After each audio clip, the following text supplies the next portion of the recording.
তো এখন fatty liver হয় কীভাবে? বেশি খেলে, বারবার খেলে, টেনশন করলে, রাত জাগলে, ব্যায়াম না করলে। তো এই যে খাবারগুলো খাচ্ছেন ওগুলো যাবে কই? লিভারে জমা হয়।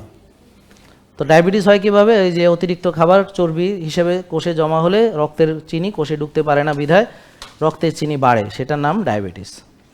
উচ্চ রক্তচাপ কেন হয়? ওই যে চিনি বেড়ে গেলে, ইনসুলিন বেড়ে গেলে ওরা লবণ ধরে রাখে, লবণ পানি ধরে রাখে, ব্লাডের ভলিউম বাড়ে, রক্ত নালীর ভিতরে চর্বি জমে, রক্ত থাকার জায়গা কমে যায়, টেনশনে, হ্যাঁ, দুশ্চিন্তায়, বা ব্যায়াম না করলে, এটা স্রোত নাই। তো আপনি যে কোনো একটা জিনিস ধরেন, একটা নলকা 50 বছরে এইখান থেকে পানি আসা যাওয়া করে না, এর ভিতর কী আছে? জং পড়ে গেছে না? তো বাড়ি মারলে দেখবেন যে অনেক মরিচা বেরোচ্ছে, লাল লাল পানি বেরোচ্ছে। তা আপনারা যারা ব্যায়াম করেন না তাদের যে এই কি বলে, যারা আপনারা ব্যায়াম করেন না তাদের রক্তনালীগুলো ওরকম হয়ে যায়। এটার নাম হলো, আপনারা মেডিকেলের ভাষায় বলে অ্যাথেরোস্ক্লেরোসিস, আর সহজ ভাষায় আপনারা বলেন ব্লক। মানে যেটাতে রিং পরান বা বাইপাস করান, ওইটা বুঝেন নাই? তো ধরেন ব্যায়াম ট্যায়াম কিছু করে না, স্রোত নাই, তো জমতে জমতে জমতে জমতে, এটা বুঝতে অসুবিধা হচ্ছে। তাহলে অতিরিক্ত চর্বি কিন্তু কোথায় কোথায় জমা হচ্ছে? লিভারে হচ্ছে, আবার ভুঁড়ি বড় হচ্ছে। হ্যাঁ, লিভারে হলে বলে ফ্যাটি লিভার, ভুঁড়ি বড় হলে বলে অবেসিটি, রক্তনালীর ভিতরে হলে বলে অ্যাথেরোস্ক্লেরোসিস বা ব্লক, এটা। আর কোষের ভিতরে হলে আস্তে আস্তে ডায়াবেটিস হয়। বোঝা গেল?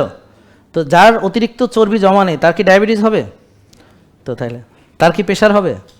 তো তাইলে তার কি আপনার, তা অনেকে আছে চিকনা কিন্তু ভিতরে আবার এগুলো আছে, তো ওদের বাইরে থেকে চর্বি নাই কিন্তু ভিতরের মধ্যে জমা আছে, কারণ তারাও ওই ব্যায়াম করে না ওইভাবে, আর তারা টেনশনও করে অনেক বেশি।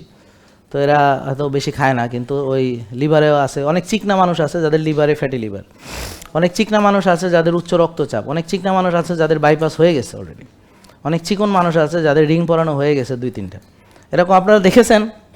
তার মানে উপর দিয়ে ফিটফাট হলেও ভিতরে সদরঘাট থাকতে পারে, আর ভিতরে বাইরে দুই দিকেই সদরঘাট থাকতে পারে। আবার অনেককে দেখেছি 85 কেজি 95 কেজি ওজন, কিন্তু একটা ওষুধও খায় না এখনো। জেকে লাইফস্টাইল, ওষুধ মুক্ত সুস্থ জীবন।